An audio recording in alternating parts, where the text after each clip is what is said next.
So have you always liked other women? Always. Ever since I was younger, my first kiss was actually my best friend. Oh, tell us more. Hopefully, she's not watching. She's married now with children and a husband.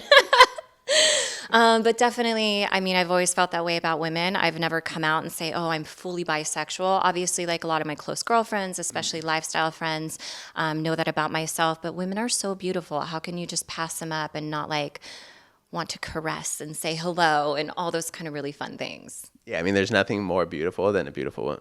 Exactly. And we're so soft and we smell good and we're considerate and just like very easy to touch. And of course, like we've talked about, some women can be really aggressive. And some of my most aggressive experiences have been with women. But for the most part, it's so just nice and sensual as opposed to like a man. But I'm also really attracted to like very manly men, like hairy chest, muscular, tall, like those kind of things. So you like getting the sensual side from the woman and then the more masculine side from the man.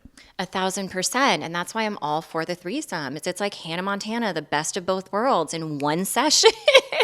Would you ever date a man who is maybe more on the feminine side? That's a good question. I think if a guy is like really metro, say he dresses really well, really into skincare, I'm in the aesthetic and hormone realm as far as like my 9 to 5. So I'm all for somebody taking care of themselves. But if they love shopping more than me, if it's just like a little bit too feminine, if his hands are softer than mine, if he has like really feminine taste, that kind of thing, I don't know if I could really hang with that. I definitely like somebody who is more masculine for sure for a man. They gotta have some calluses on those hands. Exactly. Like a little petite voice, wouldn't do it for me. There's certain accents that I'm not attracted to. I think like Irish accents, Australian are super like masculine. And you just think of like a big rugby player slamming beers and stuff like that at a pub. Whereas like a European or a French accent, I think like Pepe Le Pew, je te tu, like that kind of thing doesn't do it for me. Whereas other women, it'd be the complete opposite. That makes sense. I feel like right there, like what you were just talking about, I'm like, damn. Now I'm thinking about for myself, I'm like, I have no idea how I even would break down.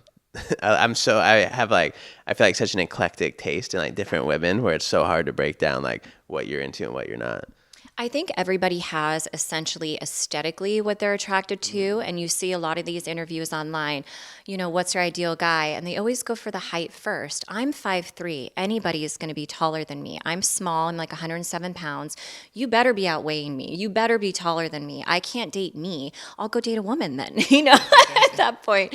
But I think when you really start to pigeonhole yourself and kind of have tunnel vision is when you start saying, I'm only going to date a guy 6'2" and over. He can only make over $100,000. There's some outlandish amount where it's like, girl, you've never dated a guy making that kind of salary. And guess what? He doesn't want to date you.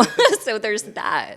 That's always a fascinating thing is when women will put so many like, I'm only going to date this. And then when you like really break that down, it's like, do you understand now how small of a percentage of men you're saying that you're willing to date? And like, good luck. Have fun finding every single one of those aspects. Like, come on. Right. So they did the 6'5" Blue Eyes Finance Trust Fund. They did that and they broke that down. It's like 0.00. It's like so much. I mean, I've literally dated a guy who was like 5'5", kind of my height. Good looking guy, great face, nice eyes, full head of hair. That does it for me right there. So it really doesn't matter like how tall you are, as opposed to somebody I dated who was 6'7", so it was 6'6 1/4". He likes to kind of round up. Still a really great guy, very different experiences dating both of them for sure, as far as like confidence levels, careers, those kind of things. But both made me feel like gold. So it doesn't matter. It doesn't really matter what you do, how tall you are. If you're going to treat somebody exactly how you want to be treated, it's kind of like love languages. And I think that's the most important thing.